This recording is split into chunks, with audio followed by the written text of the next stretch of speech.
The courtroom was unlike any other day. Even before the judge walked in, the air was thick, heavy, and charged with an almost electric tension. Rows of benches creaked under the weight of townspeople, reporters, and officers who had squeezed themselves into every available seat. They weren't here for just another case. They were here because of him. The accused, a man once respected, admired, even trusted by many in this very room. Now he sat in silence, waiting for justice to decide if he was guilty of the unthinkable.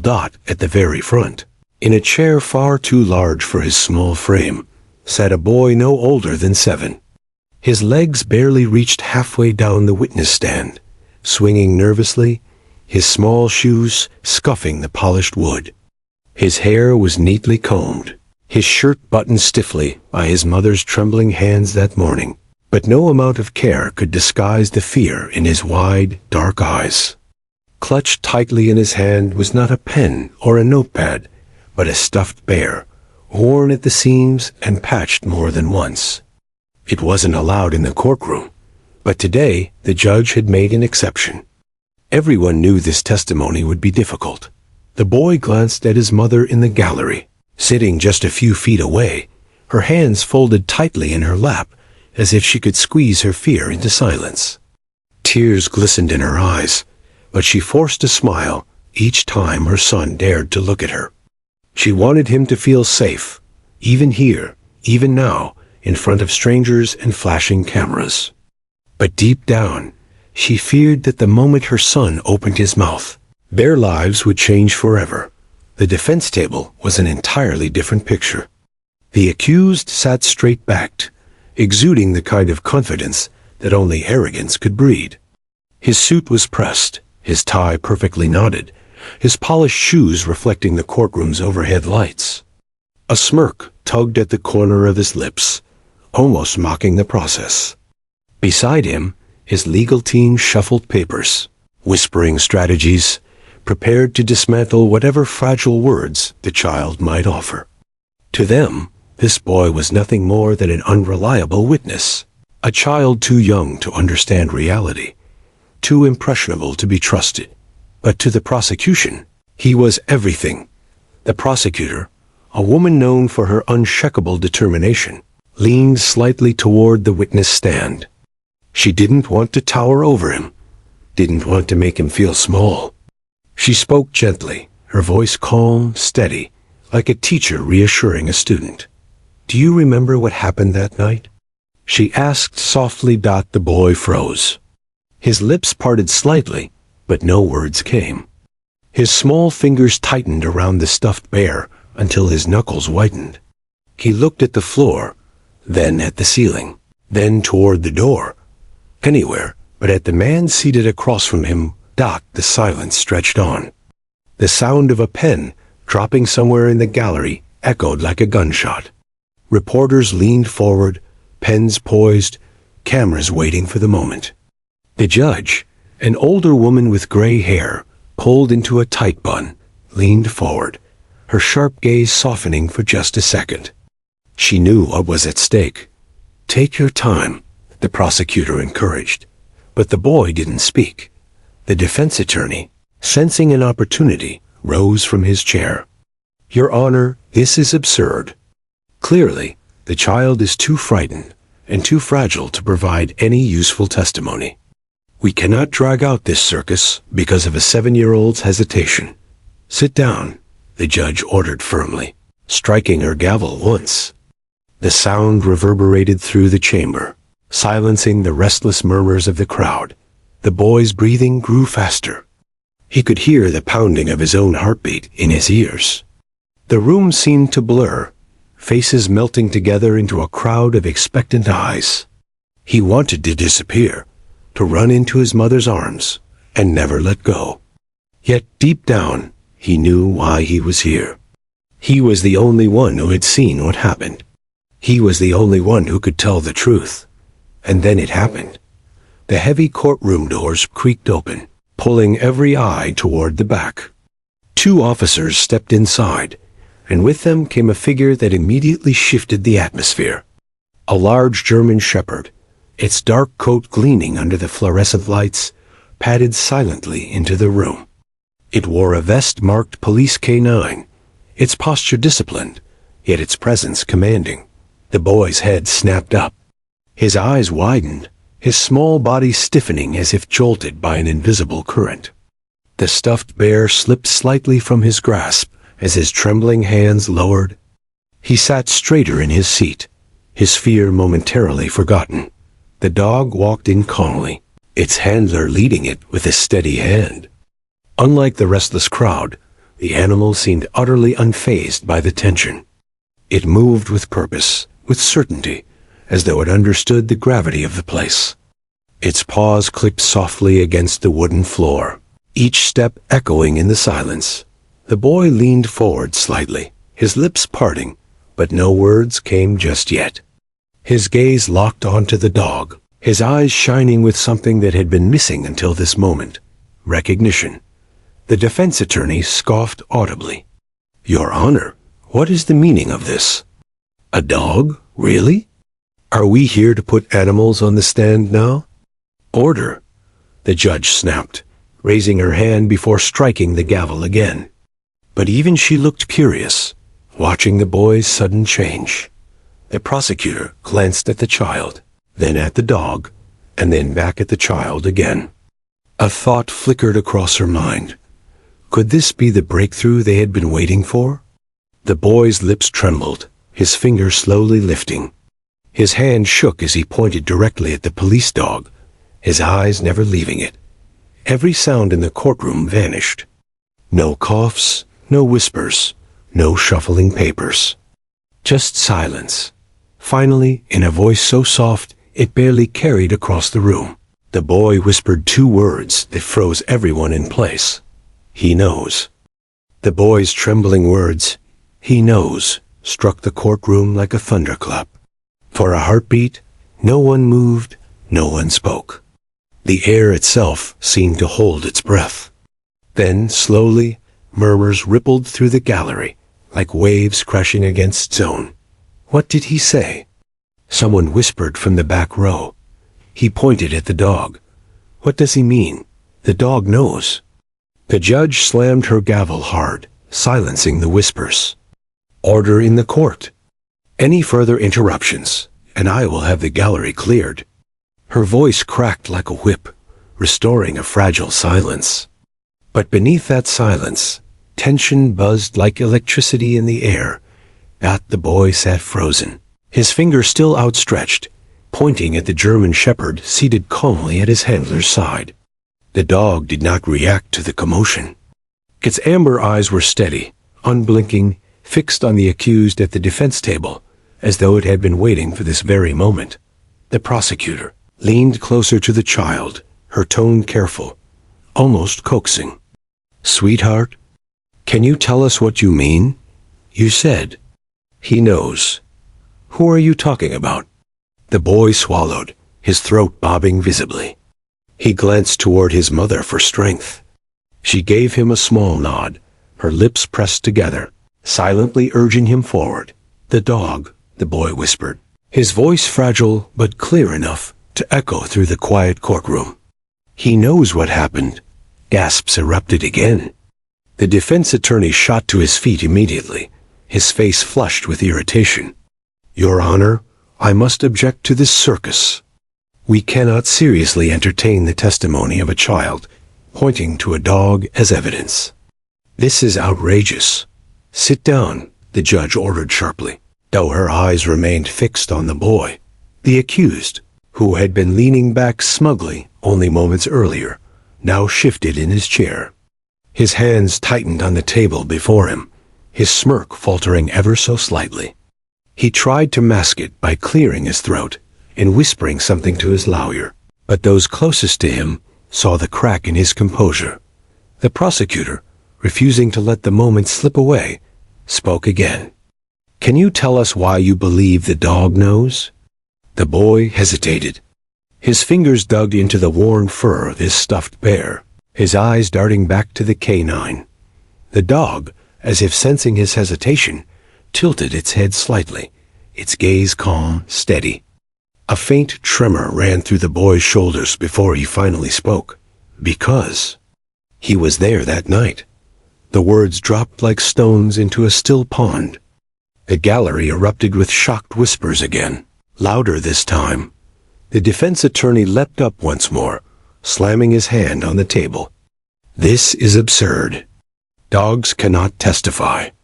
This child is clearly traumatized and confused. He cannot be expected to recall events reliably, let alone assign knowledge to an animal. The judge raised her gavel, but paused before striking it. Her sharp eyes moved from the boy to the dog, then to the accused. She seemed torn, skeptical, yet unable to ignore the intensity of the moment. Finally, she banged her gavel once. Mr. Keaton, you will sit down and let the prosecution proceed. The defense attorney fumed, but obeyed, sinking into his chair with a dramatic sigh. The prosecutor turned back to the boy, speaking softly, as if they were the only two people in the room. You saw the dog that night? You remember him? The boy nodded. Yes, I remember. Can you tell us what you remember? The child's lips trembled. He looked at the dog again, and his voice cracked with emotion. He barked. He barked so loud. He wouldn't stop. He didn't want to leave him. His small hand shifted slightly, pointing toward the accused at the defense table. He barked at him. The accused stiffened, his jaw tightening. The gallery gasped again, the sound swelling until the judge had to bang her gavel repeatedly. Order! I will not say it again. The prosecutor's heart pounded in her chest. This was it. This was the crack she had been waiting for. The boy was remembering, piece by piece, and the dog's presence was unlocking it. The defense attorney scrambled to recover ground. Your Honor, this is the dangerous imagination of a child. You cannot possibly allow this as credible testimony. He claims a dog knows the truth? That's nothing but fantasy. But the prosecutor was ready. Your Honor, with the court's permission, I would like to call Officer Daniels, the canine's handler, to testify. His testimony will provide context to this child's statements. The judge hesitated, then nodded. Proceed. Officer Daniels, a tall man with a steady, unshakable presence, rose and approached the stand. He placed a hand on the Bible, swore his oath, and sat down. The dog followed, sitting obediently at his feet, its gaze never leaving the accused. Officer Daniels, the prosecutor began. How long have you worked with this canine? 3 years, he replied firmly. And can you tell the court what this dog is trained to do? Yes, ma'am. He's trained to detect narcotics, explosives, trace sense, and more importantly, to identify suspects connected to crimes. He's also trained to recognize stress, fear, and certain behaviors that indicate deception or guilt. The gallery listened intently. Even the judge leaned forward slightly. The prosecutor gestured toward the boy. Were you and your dog present the night of the incident? Yes, ma'am. We responded to the call. Tell us what happened. Daniels took a steady breath. That night, as soon as we arrived, my partner here reacted unusually. He fixated on the defendant. He barked, growled, and refused to leave his side. It was unlike anything I'd seen him do without cause. Normally, once commanded, he'll disengage. But not that night. He wouldn't. A stunned silence filled the room. The jurors exchanged glances, unease growing in their eyes. The boy clutched his bear tighter, whispering just loud enough for the microphone to catch. He knows the truth. The defense attorney leapt up, furious. Your Honor, this is emotional manipulation. We cannot. But the judge silenced him with a sharp glare. Enough. Sit down. The prosecutor's voice was steady now, each word deliberate. Ladies and gentlemen of the jury, what you've just witnessed is not theatrics. This is a child who, despite his fear, recognizes the truth. And a trained police dog who, through his instincts and training, confirms it. Together, they tell us what words alone cannot. The accused's smirk was gone. His hands clenched tighter, his eyes darting between the boy, the dog, and the jury. Sweat beaded along his temple. For the first time since the trial began, he looked unsettled. The boy, though still trembling, raised his chin slightly. He had found his voice, and behind him stood not just his mother or the prosecutor, but a silent guardian, a dog who, in his innocent eyes, knew everything. And the courtroom felt it too. The boy's small voice lingered in the air like an echo in a canyon. He knows. Those two words carried more weight than entire pages of testimony. They were not just spoken, they were felt. The jurors shifted uncomfortably in their seats, as if the child's words had stirred something deep inside them. Reporters scribbled furiously, their pens scratching against notepads. Cameras flashing as the boy kept his hand raised, his finger still pointing at the German shepherd seated calmly near the stand. The judge's gavel cracked through the chaos. Order in the court. No more interruptions. The next person who speaks out of turn will be removed. But even she could not deny that something extraordinary was unfolding. The defense attorney, Mr. Keaton, leapt to his feet, his voice sharp, dripping with sarcasm. So now we're expected to believe that a dog can provide testimony? Your Honor, I've heard of theatrics in the courtroom, but this is laughable. A child, traumatized and clearly suggestible, is claiming that a dog knows what happened. Are we really going to entertain this nonsense? The boy flinched at the harsh words, his small shoulders curling inward as though the lawyer's voice had struck him physically. His hand lowered slowly, retreating toward the stuffed bear in his lap. The room's energy wavered, sympathy for the boy colliding with doubt fueled by the defense. The prosecutor stood quickly, her voice firm but compassionate.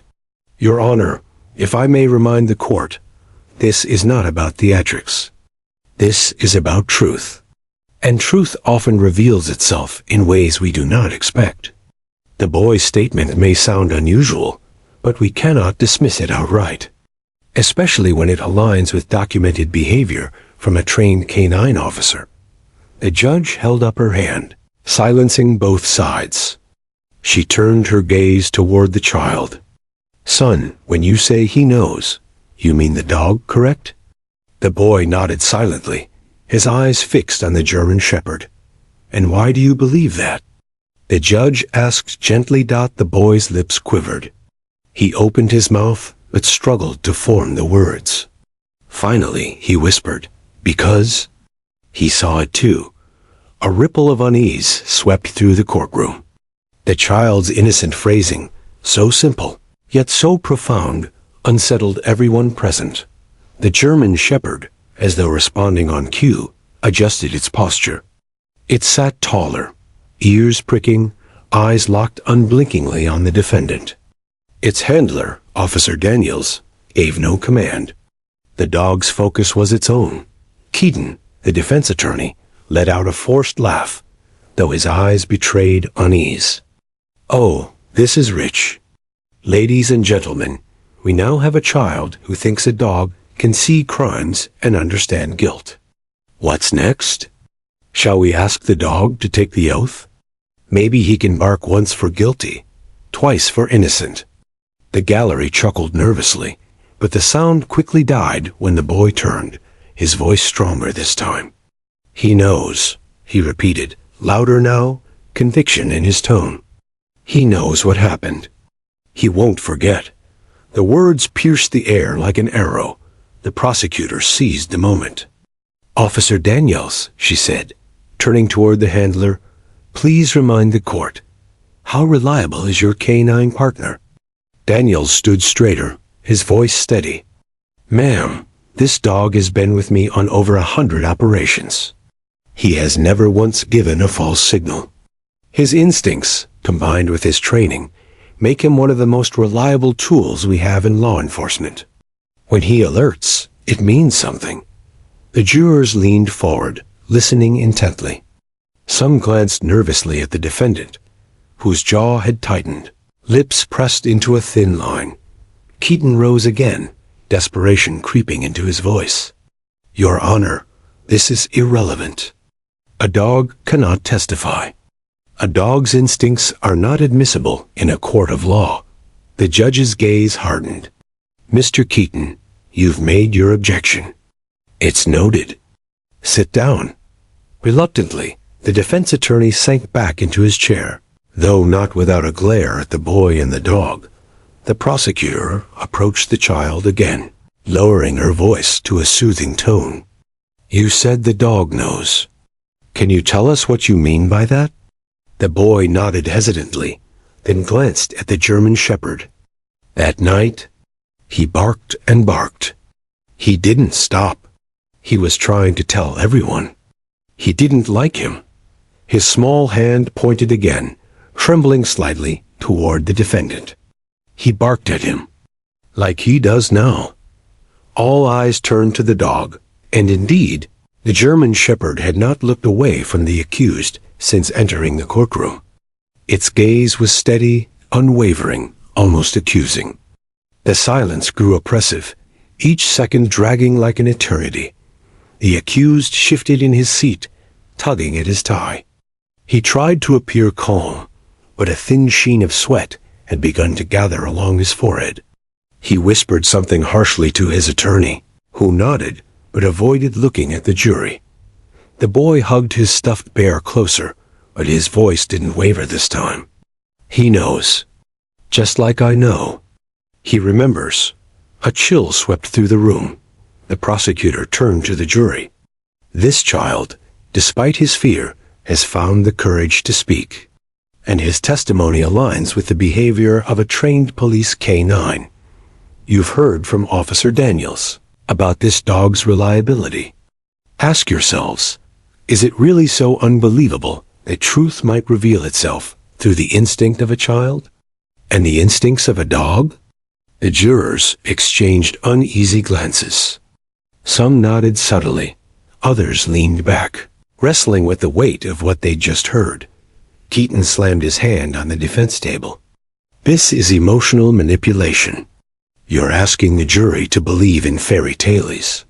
Dogs don't know anything, they react." This entire line of testimony is built on sentiment, not evidence. But even as he spoke, his voice carried a crack of desperation. He knew the boy's words had landed. He could see it in the jurors' eyes, in the way the accused shifted nervously beside him. The judge raised her gavel again. "That's enough, Mr. Keaton. You'll have your turn during cross-examination. For now, the prosecution may proceed." The prosecutor smiled reassuringly at the boy. "You've been very brave," she said softly. "You've done well." The boy nodded, his breathing steadying. For the first time since the trial began, his fear seemed to ease. The dog's presence anchored him, as though reminding him he wasn't alone. The courtroom settled into a heavy silence, but it was no longer the silence of doubt. It was the silence of anticipation, the kind that comes when truth hovers just out of reach, ready to be revealed. And sitting at the defense table, the accused shifted once more, his composure cracking bit by bit under the unwavering gaze of a child and a dog who, together, were pulling the threads of his lies apart. The courtroom was a place where facts were supposed to matter more than emotions, where the law demanded proof beyond reasonable doubt.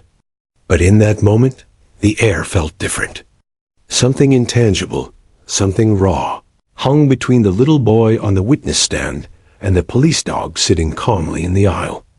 The boy's voice had been soft but steady. "He knows." Those words hadn't just echoed in the courtroom. They had sunk into the hearts of everyone present. The prosecutor adjusted his glasses, leaned closer to the child, and asked gently, "What do you mean by that?" The boy, still clutching his stuffed bear, took a shaky breath. His gaze remained fixed on the dog, not daring to look at the man seated at the defense table. Slowly, hesitantly, he began to speak. "That night, the night when it happened, I was hiding. I was scared. I saw everything. His voice cracked, but the judge offered an encouraging nod. "Take your time, son," she said softly. The boy sniffled and nodded. He tightened his grip on the bear, as though drawing strength from its worn seams. "I saw him hurt her," he whispered, glancing quickly at the accused before looking away. The room grew pin-drop silent. I didn't move. I couldn't, but the dog was there. He barked and barked. He didn't like him. Not at all. Gasps and murmurs rippled through the audience. The defense attorney shot up, objecting loudly. "Your Honor, this is nothing but the imagination of a frightened child. He's projecting emotions onto an animal. This cannot be taken seriously." The judge raised her hand. Overruled. Let the witness finish. The boy pressed on, his small voice gaining strength with every sentence. "The dog growled at him that night. I remember, because it was different. He never growled at anyone else, not even strangers. But at him." He pointed again at the accused with a trembling finger. "He growled like he was warning us." The accused shifted in his seat. For the first time since the trial began, his smug confidence cracked. His eyes darted toward the dog, then back at the boy. A bead of sweat slid down his temple, though he quickly masked it by adjusting his tie. The prosecutor seized the moment. "So you're saying the dog reacted to the defendant in a way you'd never seen before?" The boy nodded, his eyes wide, his words tumbling out faster now. "Yes." He wouldn't stop barking, and then he stood in front of me. Like he was protecting me. I'll never forget it. The courtroom erupted in whispers. Reporters scribbled furiously, their pens scratching against notepads, capturing every word. The judge slammed her gavel. Order. But the whispers carried a current of awe. A child too young to manipulate his words, too innocent to fabricate such vivid detail. And a dog, trained for duty yet ruled by instinct, had reacted in a way no one could deny. The defense attorney, clearly rattled, rose again. "Your Honor, we cannot rely on the supposed instincts of a dog to convict a man." "This is absurd." The prosecutor, calm but firm, responded. "No one is asking to convict based on a dog's instincts alone. But what we are hearing is the unshakable memory of a child. A child who remembers not only what he saw, but how this trained animal responded in the moment. That matters." The handler of the K9 was called to the stand. A tall, disciplined man in uniform. He carried himself with the quiet confidence of someone who had seen the darkest sides of humanity and still stood tall. He placed his hand on the Bible, swore his oath, and sat down. The prosecutor asked the obvious question. "Can you explain the behavior the boy described?" The handler nodded. "Yes, sir. Police dogs are highly trained to detect threats. They pick up on body language, stress, even sense that humans can't notice. On that night, this canine refused to leave the side of the accused. He growled, barked, and then positioned himself protectively between the boy and the man. That behavior is not common unless the dog perceives a direct threat or guilt." The courtroom buzzed with renewed energy. The defense attorney tried to dismantle the testimony. "So you're saying the dog knew he was guilty?" "Dogs can't know guilt, officer. They can't testify." The handler didn't flinch. "No, sir. But they can sense danger, fear, and aggression. They can alert us to lies. In all my years, I've rarely seen this K9 behave in such a focused, unrelenting way toward a specific person. And that person happens to be the defendant." The jury exchanged glances, their faces no longer neutral. Something had shifted. The child's story, combined with the professional testimony of the handler, was beginning to form a picture too compelling to dismiss. The boy wiped his eyes and whispered, almost to himself, "He knows." His words carried a quiet conviction, a belief rooted not in evidence or law, but in the bond between a child and a dog who had stood by him in his darkest hour. For the first time since the trial began, the weight of the truth began to press heavily against the accused. His hands fidgeted. His jaw tightened. He avoided the dog's piercing gaze as though it could see through the lies he had built around himself. The prosecutor turned back to the boy. "You're very brave. Can you tell us anything else about that night?" The boy hesitated, his small body trembling, but then he nodded. "I heard him say words. Angry words. He said no one would believe me, that I should stay quiet. But the dog didn't let him come closer. That's how I got away." The room went still. The child had spoken words no one could dismiss, an accusation wrapped in innocence, supported by the unflinching memory of fear and protection. The defense attorney sputtered, clearly scrambling. "Objection, hearsay.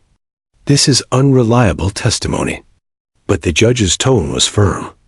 "The objection is overruled. The witness will continue."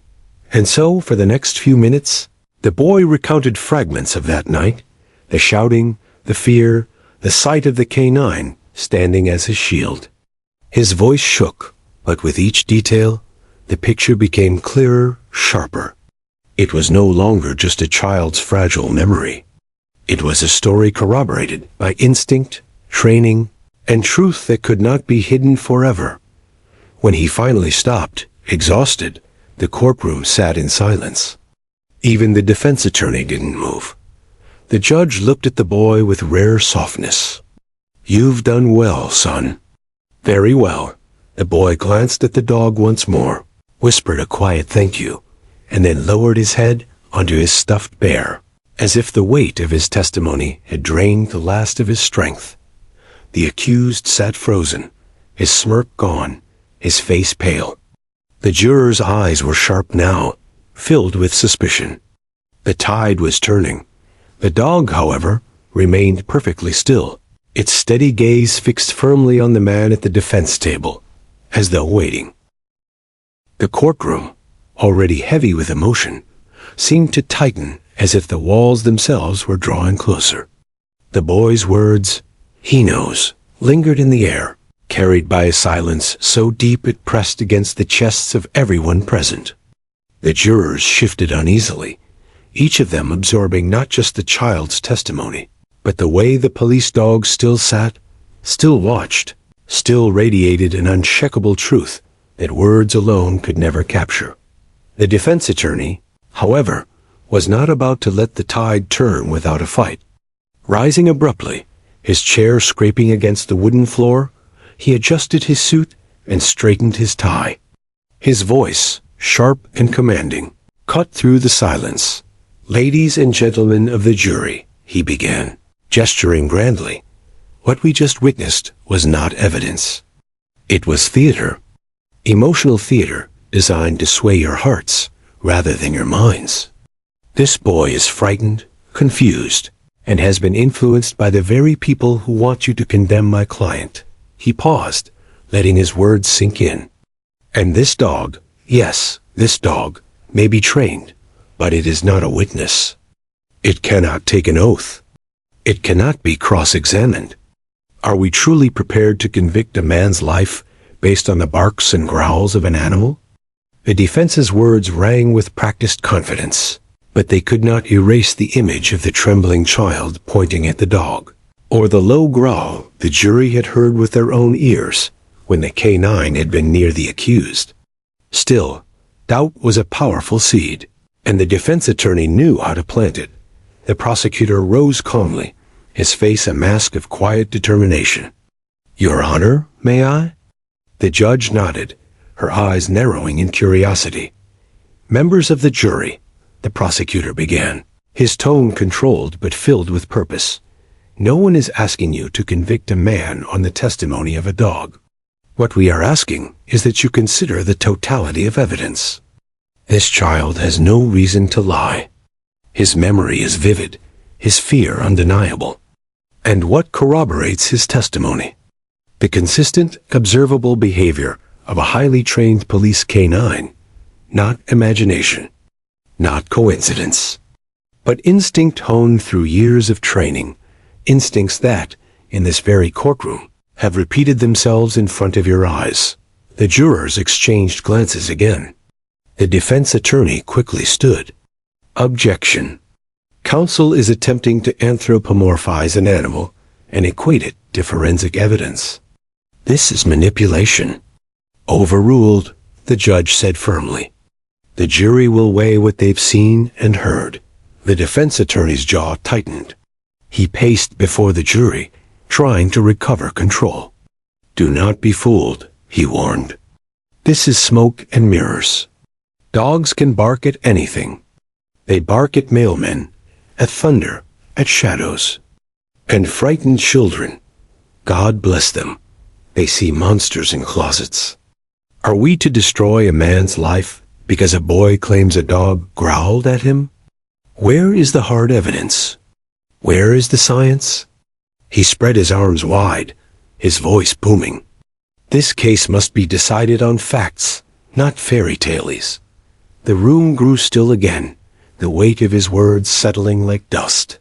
For a moment, it seemed as though he might have regained some ground. But then the prosecutor smiled faintly and motioned to the bailiff. Your Honor, with your permission, I'd like to call our next witness, the canine handler, once more, but this time with supporting records. The judge allowed it. The handler returned to the stand, his posture unwavering, his uniform pressed, his presence steady as the dog sat loyally at his feet. He carried a folder of documents, and the prosecutor asked him to explain. These, the handler said, holding up the papers, are the official training logs, certification records, and deployment reports of this canine. They show his reliability, his accuracy in the field, and his extraordinary ability to detect stress, fear, and concealed evidence. He has been responsible for over 40 successful operations. He does not randomly bark. He alerts to threats and inconsistencies. The prosecutor leaned closer. And did he alert on the defendant the night of the incident? The handler's eyes flicked to the accused. Yes, repeatedly, and he would not retreat, no matter how many times I called him back. That is not normal behavior, unless the dog perceives something critically wrong. The jurors shifted again, pens scratching against notepads. The defense attorney leaped to his feet. But that's not evidence of guilt. That's evidence of canine behavior, nothing more. The prosecutor turned back to the jury. And yet, this very behavior aligns perfectly with what the child witnessed. Two testimonies, two perspectives, one human, one canine, both pointing to the same man. The accused, who had sat stone-faced until now, began tapping his fingers nervously against the table. His lawyer shot him a warning glance, but the damage was done. The jury noticed. The tension in the courtroom became palpable, a rope stretched taut between truth and deception. Reporters scribbled faster, cameras clicked subtly, and the boy, still clutching his stuffed bear, watched quietly, his wide eyes flicking between the dog and the man he feared. Then, in a moment that seemed almost too surreal to believe, the prosecutor made a bold request. Your Honor, with respect, I ask that the canine be permitted to approach the defendant once more, in view of the jury. The defense attorney nearly shouted. Objection. Outrageous. This is turning the courtroom into a circus. But the judge, her curiosity piqued, tilted her head. She considered the unusual request. Finally, she said, Objection overruled. Proceed. The handler gave a command. The dog rose silently, padding forward with deliberate steps. The air grew thick with anticipation. Every eye followed the animal as it crossed the polished floor, its nails clicking softly against the wood. The accused stiffened visibly, his hands gripping the edge of the defense table. And then the dog stopped. It lowered its head, sniffed the air, and emitted a deep, rumbling growl that vibrated through the hushed courtroom. The sound was primal, unmistakable, and it froze the accused in place. The K-9 bared its teeth slightly, muscles tense, eyes locked on the defendant. Gasps filled the room. The boy's face lit with recognition. "See?" he whispered, almost to himself, but loud enough to be heard. He remembers. The accused's composure cracked. Sweat glistened on his forehead, his jaw clenched, and his leg began to tremble beneath the table. For the first time, his aura of confidence collapsed into something smaller, weaker, something fearful. The jury stared, transfixed. This was no ordinary demonstration. This was instinct manifesting before their very eyes, raw and undeniable. The judge struck her gavel sharply. Order in the court. But even her voice could not erase what had just happened. The defense attorney's protest sounded hollow now, desperate. The jurors had seen something that no amount of cross-examination could erase. And as the handler gently pulled the K-9 back, the boy whispered again, this time with a steadiness that carried across the silent courtroom. He knows. The low growl of the police dog still lingered in the air like an echo, vibrating in the hearts of everyone who had heard it. For a courtroom accustomed to orderly procedure and carefully chosen words, the raw sound of instinct was something entirely different. Unfiltered, undeniable, unforgettable. The defendant sat stiffly, his hands gripping the table so tightly, his knuckles whitened.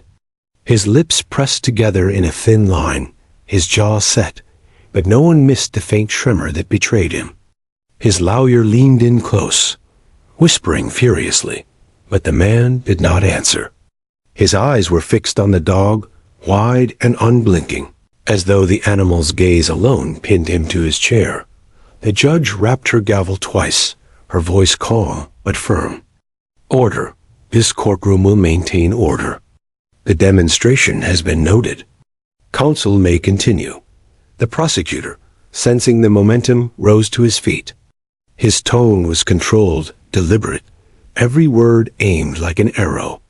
Ladies and gentlemen of the jury, you have now seen what I could not describe. A child's memory. A handler's testimony. And now, before your very eyes, the instinct of a trained K-9 reacting the same way it did on the night of the crime. 3 perspectives. 3 truths, converging on one man. The defense attorney shot up. Objection. This is speculation, Your Honor. Nothing more than emotional manipulation. Overruled, the judge said swiftly. Her gaze, however, betrayed that she too had been shaken by what she had witnessed. The prosecutor continued. But I am not asking you to convict based on instinct alone. We have more. He turned toward the bailiff, who handed him a large manila envelope. He opened it slowly, theatrically, letting the anticipation thicken. This, he said, is evidence discovered because of this very dog. Evidence that the defendant could not hide, no matter how clever he thought he was. He laid out several photographs on the evidence board. They showed items recovered from the accused's property. A blood-stained shirt buried behind his garage. A knife hidden in the insulation of his attic. A set of keys belonging to the victim. Gasps rippled through the courtroom. The prosecutor's voice rose, steady and unrelenting. Do you know how these items were found? Not by chance. Not by confession. But because this dog led investigators directly to them. Again and again, he alerted to locations no human would have thought to search. Without him, these pieces of evidence would still be hidden. Without him, this case might still be built on doubt. But here they are, undeniable. The jury leaned forward, their pens moving furiously. Even those who had worn neutral expressions throughout the trial now looked visibly shaken. The defense attorney tried desperately to object, his words tumbling over one another. Circumstantial. Mishandled evidence. We don't know how long those items were there. The prosecutor turned, his eyes cold. The blood on the shirt matches the victim. The fingerprints on the knife? The defendant's? And the keys? They were found in his possession, hidden in his home. This is not imagination. This is fact. The defendant's face drained of color. He slumped slightly in his chair, his hands twitching nervously. He avoided the jury's eyes, avoided the dog's steady gaze. The once cocky smirk that had defined him throughout the trial was gone, replaced by a haunted blankness. The little boy, still seated on the witness stand with his mother beside him for comfort, whispered again. He knows. This time, his voice carried more strength, more certainty. His eyes never left the defendant, and for the first time, the accused flinched under the gaze of the child he had once tried to silence. The prosecutor pressed further, his voice like a hammer striking nail after nail. The defendant thought he could outsmart the system. He thought a frightened child would never speak. He thought a loyal police dog was just an animal. But he was wrong. The boy remembered. The dog remembered. And now the truth stands here, undeniable. The defense attorney, growing more desperate, slammed his hand on the table. This is outrageous. You cannot convict a man on theatrics and coincidences. The judge fixed him with a sharp glare. Sit down, counsel. You will have your chance for closing arguments. For now, the prosecution will continue. The accused, sweating now, muttered something under his breath. His lawyer leaned in quickly, whispering harshly, but the man shook his head. His shoulders heaved, and for the first time, the jury could see his composure unraveling. He wiped his face with a trembling hand.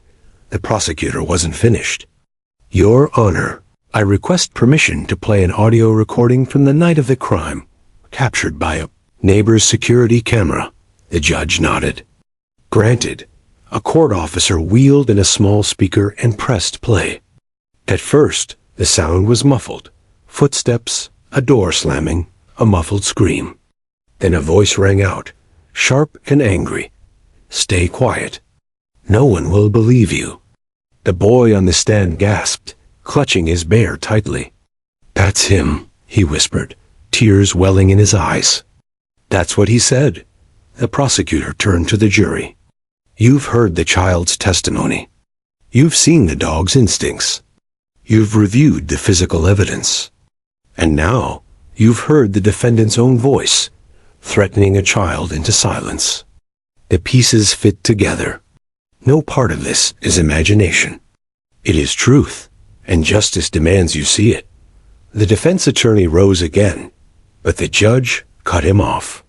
You will sit down, counselor. The accused slammed his fist on the table. Fine, he shouted, his voice raw and cracking. I never meant for it to happen. His outburst ricocheted through the room like a gunshot.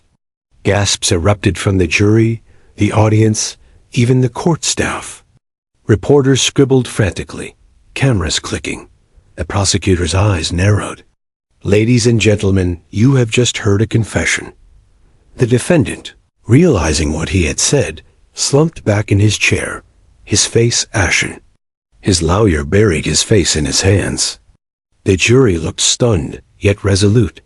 The dog sat calmly, as though satisfied, its gaze never leaving the man it had marked from the very beginning. The boy, clutching his bear, leaned against his mother's side and whispered one last time, more firmly than ever. He knows. The breakthrough had come, not through strategy, not through law alone, but through the courage of a child, the loyalty of a dog, and the undeniable weight of truth that could no longer be buried. The courtroom was frozen in a silence, so deep it seemed even the walls were holding their breath. The defendant's words, I never meant for it to happen, hung in the air, raw and jagged. The admission wasn't polished, wasn't carefully crafted by attorneys. It was instinct, bursting out under the crushing weight of truth. Jurors stared, eyes wide, pens stilled mid-scribble. The spectators leaned forward, craning to see the man who, until now, had exuded smug confidence. His lawyer sat in disbelief, his face drained of color, muttering under his breath, Why did you say that? Why now? But it was too late. The damage was done. The prosecutor didn't waste a second. Rising from his chair, he turned to the jury with the composure of a man who had waited for this exact moment. "You have heard it with your own ears," he declared. "Not from a witness, not from me, but from the defendant himself. His own voice, his own words, a confession in the face of truth, too heavy to deny." The defense attorney scrambled to object, his voice sharp with desperation. "Your Honor, that was an outburst. A slip of the tongue. It cannot be taken as a formal confession." The judge rapped her gavel, her eyes never leaving the defendant. "The jury will decide how to weigh it. But the statement stands as part of the record." The accused buried his face in his hands. His breathing was heavy, ragged, as though each inhale cut like glass. He tried to compose himself, to reclaim some fragment of control, but the facade had cracked too wide, too deep. The jurors could see the guilt written on every twitch of his body, every bead of sweat rolling down his temples.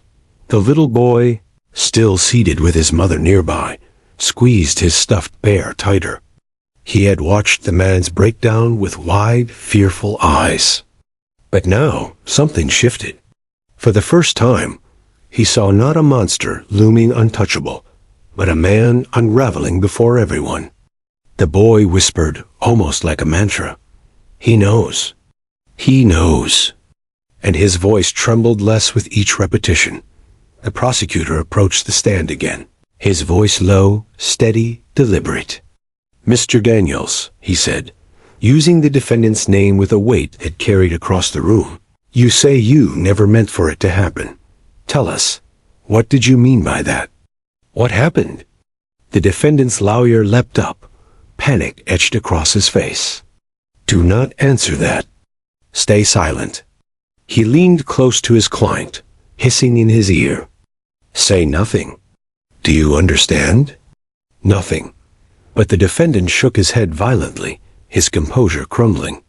His eyes darted between the dog, still watching him intently, and the boy, whose innocence he had once tried to smother.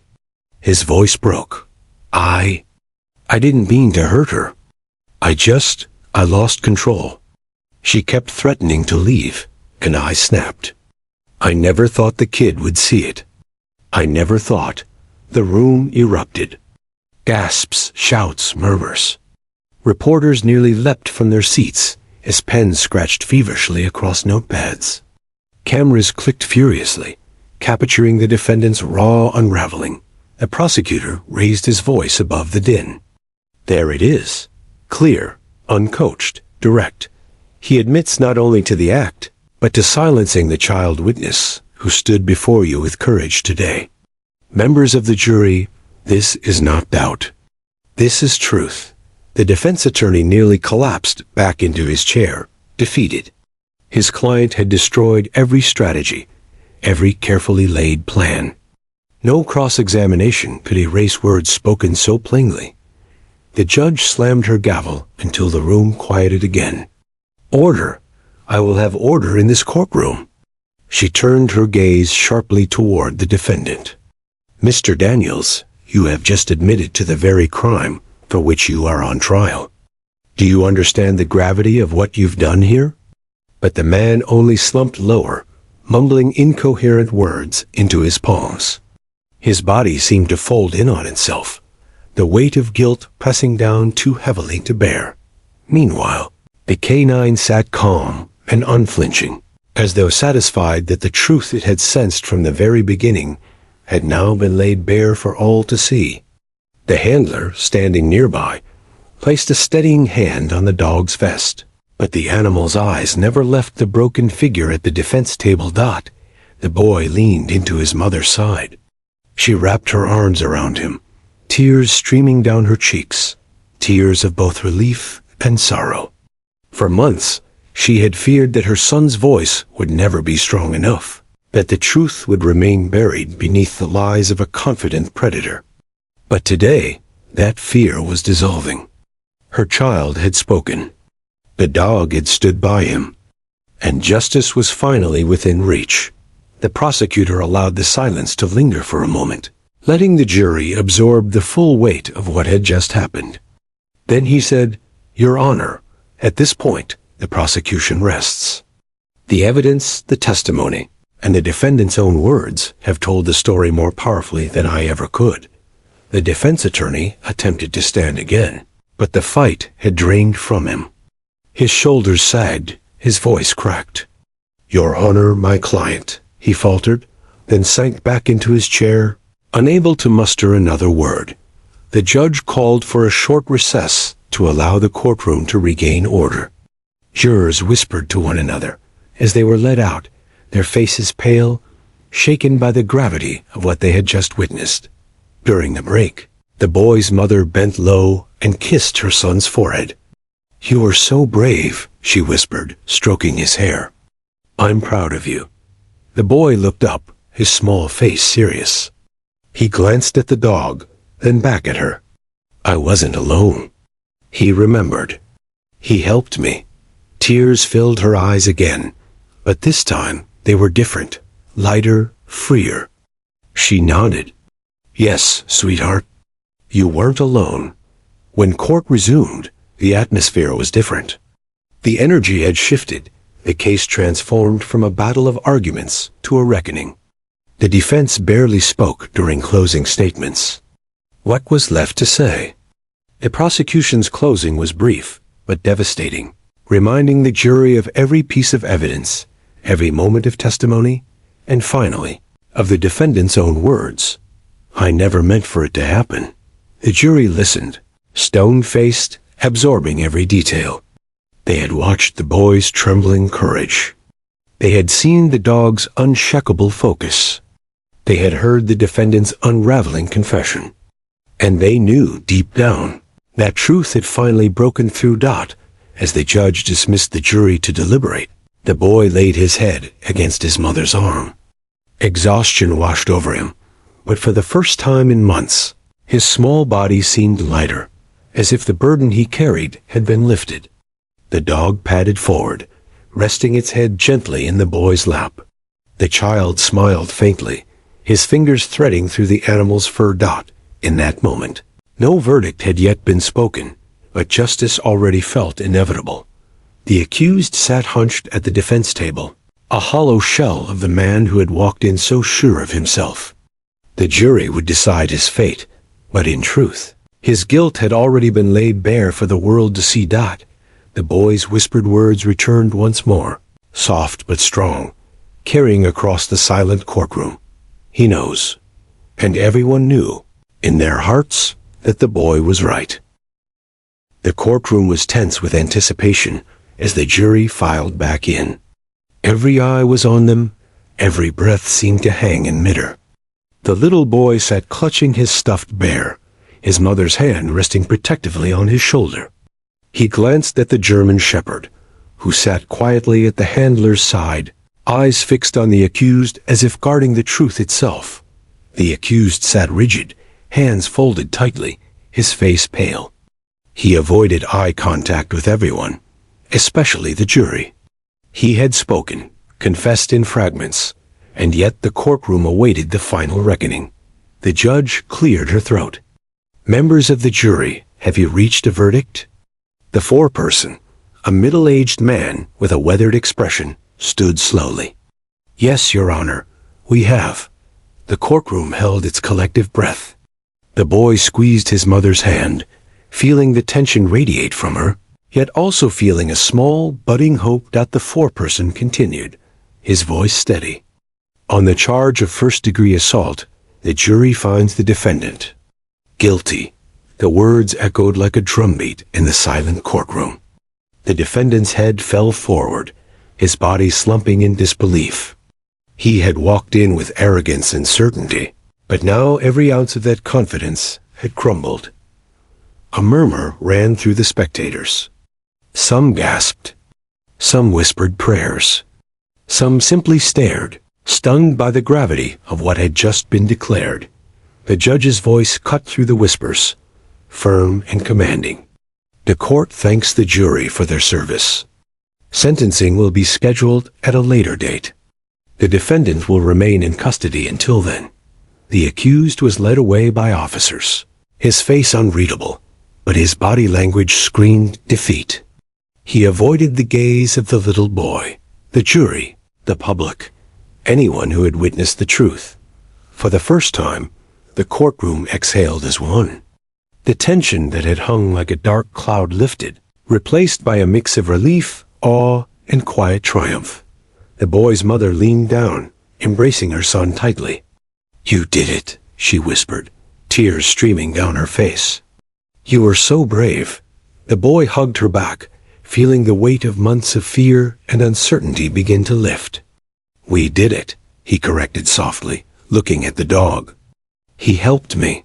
The German shepherd rose, stepping closer to the boy. The handler knelt and allowed the dog to rest its head gently against the boy's lap. The child stroked the dog's fur, feeling a bond that transcended words, a silent acknowledgement of loyalty, courage, and protection. Reporters snapped photographs and murmured among themselves, capturing the rare scene of a courtroom heroism that went beyond legal strategy. It was a story of instinct, truth, and bravery, human and canine, alike. As the crowd began to file out, the prosecutor approached the boy and knelt down to his level. "You were very brave today," he said, his voice sincere. "Do you know how important it was that you told the truth?" The boy nodded. "I just told what I saw. He helped me feel safe." The prosecutor smiled. "And you helped bring justice. Never forget that." The little boy looked at the dog one last time before standing, the animal's gaze softening as if to say, "Well done." The courtroom staff, the jury, even the officers felt the quiet power of that connection. Outside, reporters were waiting, cameras flashing as the mother and child stepped into the light. They held hands tightly, the boy's small fingers intertwined with hers, but his eyes never left the dog, who followed at a respectful distance. A reporter asked softly, "How do you feel?" The boy hesitated, then said simply, "Safe and happy." "Because he knows." His mother's tears fell freely, but she smiled through them. "Yes, sweetheart," she whispered. "He knows." For the first time since that night, months ago, she allowed herself to breathe. The fear that had shadowed every step, every moment of their lives, had lifted. Her child had spoken, a dog had protected, and truth had triumphed. The handler knelt one final time, allowing the canine to receive a quiet pat. "Good job, boy," he said, nodding to the child. "You were brave." And so was he. The German shepherd wagged its tail slightly, a subtle but profound acknowledgement of their bond. The boy reached out, his small hand resting on the dog's head. The world felt right in that moment.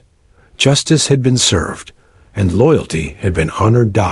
As they walked away from the courthouse steps, the mother held her son's hand, the dog walking beside them. A symbol of courage, vigilance, and the quiet power of truth. The boy glanced up at his mother, then at the dog, and whispered, almost to himself, "He knows. And we are safe."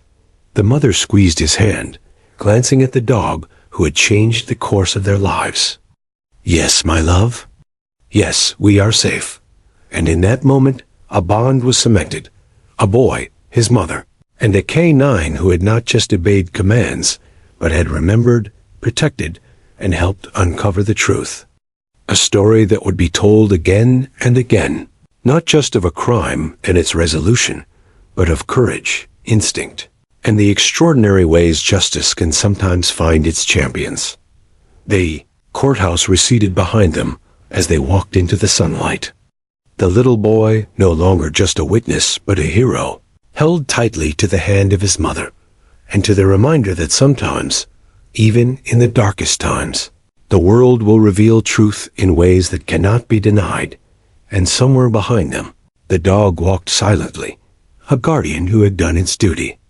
A living reminder that sometimes justice has 4 legs, a wagging tail, and a heart that never forgets.